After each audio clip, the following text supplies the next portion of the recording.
Dear student, welcome you a very important lesson named transcription.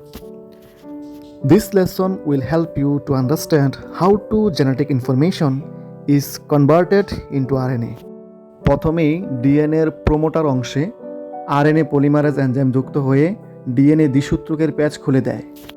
ডিএনএর একটি সূত্রকে template হিসেবে ব্যবহার করে আরএনএর নিউক্লিওটাইডগুলো একের পর এক যুক্ত হয়, যেখানে এডিনিনের বিপরীতে বসে ইউরাসিল এবং গুয়ানিনের বিপরীতে বসে সাইটোসিন।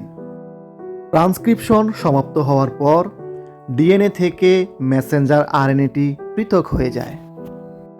নতুন সৃষ্ট মেসেঞ্জার আরএনএতে কোডিং অঞ্চলের পাশাপাশি রয়েছে কিছু নন কোডিং অঞ্চল। এই নন কোডিং অঞ্চল অর্থাৎ ইন্ট্রন অংশগুলোকে কেটে বাদ দিয়ে শুধুমাত্র কোডিং অঞ্চল একজনগুলোকে একসাথে নিয়ে তৈরি হয় চূড়ান্ত মেসেঞ্জার আরএনএ।